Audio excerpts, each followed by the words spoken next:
Hello to all the viewers. आज हम लोग पढ़ेंगे साइकोमेट्रिक का रिवीजन लेक्चर पार्ट 2। हम लोग पढ़ेंगे साइकोमेट्रिक चार्ट के बारे में और हम लोग डिस्कस करेंगे 3 प्रोसेस के बारे में, सेंसिबल कूलिंग, सेंसिबल हीटिंग तथा adiabatic saturation process using psychrometric chart. ये सारे प्रोसेस वन बाय वन हम लोग डिस्कस कर चुके हैं अर्लियर वीडियोस में, लेकिन क्योंकि वॉइस इश्यूज़ आ रही थी उसमें कुछ स्टूडेंट्स को, इसलिए मैंने इस लेक्चर्स को दोबारा से बनाया हुआ है ताकि आप लोगों के प्रोसेस जो है वो रिवाइज भी हो जाए और आप लोगों को एक बेटर अंडरस्टैंडिंग हो सके। सो स्टार्ट करते हैं विद द साइकोमेट्रिक चार्ट। ये एक प्रकार का चार्ट होता है जो कि काफ़ी कॉम्प्लिकेटेड सा ग्राफ होता है। इसमें कुछ वैल्यूज़ दी रहती हैं, कुछ हॉरिजॉन्टल लाइंस, कुछ वर्टिकल लाइंस, कुछ कर्व लाइंस बनी रहती हैं। और ये सारी प्रोसेस जो होते हैं वो रेफ्रिजरेशन और एयर कंडीशनिंग से जुड़े हुए होते हैं। हर एक चीज़ की वैल्यू हम लोग निकाल सकते हैं। ये एक कांस्टेंट प्रेशर डायग्राम होता है, मतलब जो भी हम लोग प्रेशर लेते हैं वो एक कांस्टेंट वैल्यू, एटमॉस्फेरिक वैल्यू पे ली जाती है और एक कंप्लीट ग्राफ बनाया जाता है उसके बेसिस पे। स्टार्ट करते हैं विद द साइकोमेट्रिक चार्ट। दिखता कैसा है, तो ये है, इस प्रकार दिखता है हमारा साइकोमेट्रिक चार्ट। जैसे कि हम लोग देख सकते हैं, जो ग्रीन कलर की एक्स एक्सिस की लाइन है वो है dry bulb temperature. Yellow line जो है वाई एक्सिस की वो है ह्यूमिडिटी रेशियो। ह्यूमिडिटी रेशियो क्या होता है और ड्राई बल्ब टेम्परेचर या फिर बाकी जो और टर्म्स यूज़ हो रहे हैं इन साइकोमेट्रिक चार्ट में, ये सब क्या होते हैं, ये सब हम लोगों ने लास्ट के वीडियो लेक्चर्स में पढ़ चुके हैं हम लोग। तो अगर आप लोगों को ये सारी टर्म्स समझ नहीं आ रहे हैं तो आप लोग वो वाला वीडियो लेक्चर देख सकते हैं। इसके साथ ही जो रेड कलर की लाइन है वो शो कर रही है wet bulb temperature. Blue colour की जो लाइन है वो हमारा कांस्टेंट वॉल्यूम, हमारा स्पेसिफिक वॉल्यूम की वैल्यू भी देता है ये हमारा ग्राफ जो होता है। इसके साथ ही एक 100% सेचुरेशन लाइन होती है जो कि हमारी ड्यू पॉइंट टेम्परेचर को शो करती है। और ये जो कर्व लाइंस है ये जब नीचे की तरफ, ग्राफ की नीचे की तरफ जाती हैं तो वो रिलेटिव ह्यूमिडिटी कर्व शो करती है जिसका परसेंटेज कम होता जाता है। जैसे 100% सेचुरेशन लाइन होती है, उसके बाद हमारा 80%, 60%, 40%, इस तरह से इसकी वैल्यू नीचे की तरफ कम होती जाती है। इस प्रकार से ये कंप्लीट हमारा डायग्राम दिखता है। अगर हम एक एक चीज़ को वन बाय वन देखें तो इस प्रकार आएगा। सीधी लाइंस जो कि एक्स एक्सिस पे जाके कट कर रही हैं वो है हमारा ड्राई बल्ब टेम्परेचर। जो ये टेढ़ी लाइंस हैं, थोड़ी स्लैंट लाइंस, ये इस प्रकार से यूनिफॉर्म डिस्टेंस पे जो बनी हुई हैं ये है हमारा वेट बल्ब टेम्परेचर। जो वाई एक्सिस की लाइंस हैं वो जो वैल्यूज़ शो कर रही है वो है ह्यूमिडिटी रेशियो।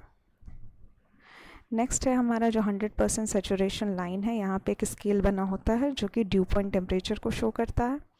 इसके साथ ही यही जब 100% वैल्यू नीचे की तरफ मूव करती है समांतर डिस्टेंस पे, तो वो हमारा रिलेटिव ह्यूमिडिटी को शो करता है परसेंटेज में। नेक्स्ट है हमारे स्लैंट लाइंस बनी रहती है, स्पेसिफिक वॉल्यूम को शो करती है।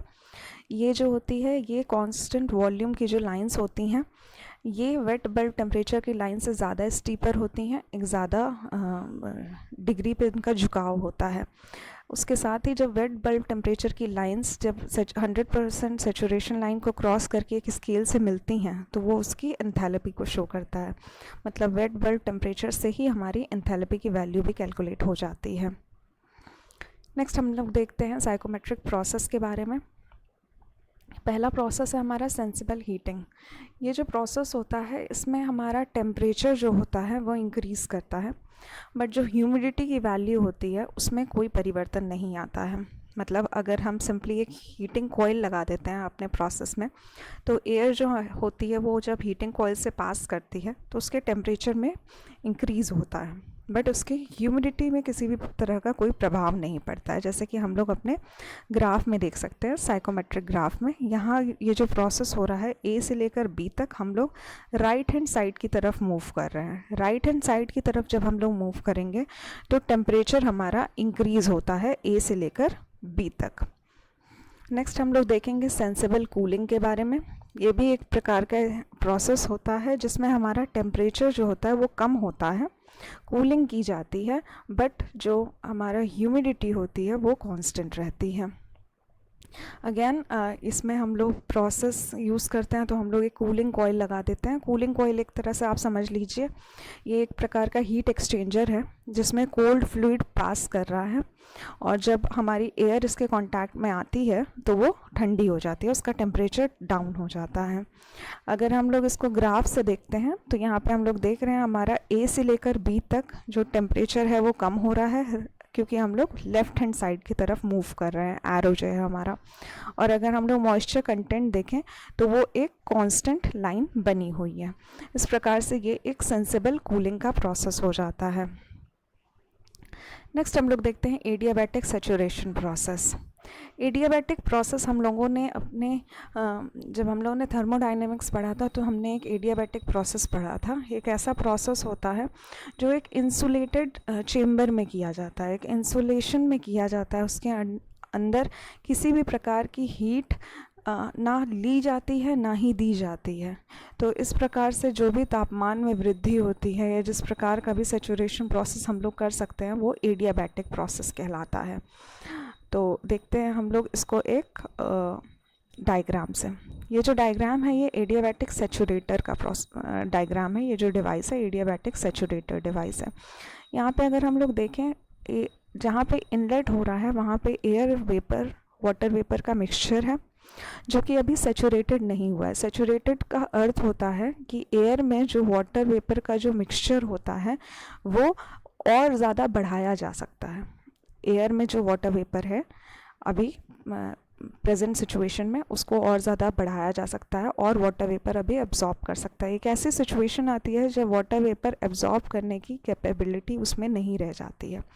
यही वो टाइम होता है जब वो फुली सैचुरेट हो चुका होता है। देखते हैं हम लोग प्रोसेस को समझते हैं। जब हम लोगों का एयर वाटर वेपर का मिक्सचर इनलेट करता है तो यहाँ पे एक वाटर दिया गया है नीचे की तरफ।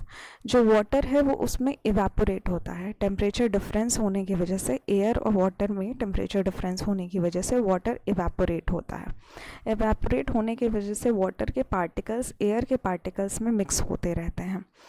एक समय आता है जब वाटर का लेवल थोड़ा कम होने लगता है, इसीलिए हम लोग एक मेकअप वाटर उसमें सप्लाई करते रहते हैं, कॉन्टिन्यूस सप्लाई वाटर की देते रहते हैं हम लोग। उसके बाद जब आउटलेट होती है हमारी 3 पॉइंट जहाँ पे लिखा हुआ है, यहाँ पे जब एयर वाटर वेपर का मिक्सचर जब बाहर की तरफ निकलता है तो वो फुली सैचुरेटेड हो चुका होता है।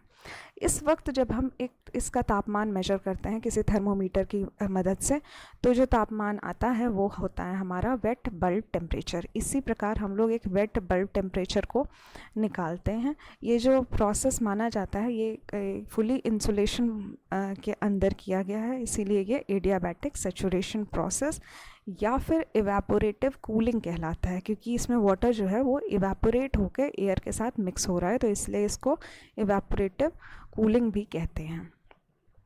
नेक्स्ट हम लोग देखते हैं इसको साइकोमेट्रिक चार्ट से समझते हैं। ए से लेकर बी तक ये लाइन मूव कर रही है लेफ़्ट हैंड साइड की तरफ, इसलिए ये कूलिंग प्रोसेस हो रहा है क्योंकि लेफ़्ट हैंड साइड मूव कर रही है। और क्योंकि ये लाइन वेट बल्ब टेम्परेचर के ही लाइन के अराउंड मूव करती है, मतलब उसी लाइन पे पास करती है, तो ये एक वेट बल्ब टेम्परेचर को शो करती है। यहाँ पे जो हमारा पॉइंट जो भी होते हैं ए से लेकर बी तक, यहाँ पे हम लोग वेट बल्ब का तापमान निकाल सकते हैं। इसके साथ ही प्रोसेस का डायग्राम बना हुआ है। ए से लेकर बी तक एक एटोमाइजिंग वाटर स्प्रे हम लोग कर रहे हैं, मतलब एटॉमिक लेवल पे वाटर का स्प्रे किया जा रहा है, इसीलिए हमारी जो एयर है उसमें वाटर के पार्टिकल्स मिक्स हो जा रहे हैं। इस प्रकार से ये कंप्लीट प्रोसेस होता है adiabatic saturation process.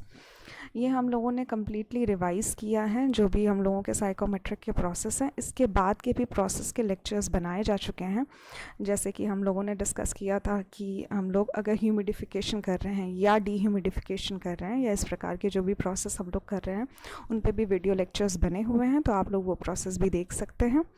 Thank you for watching the lecture.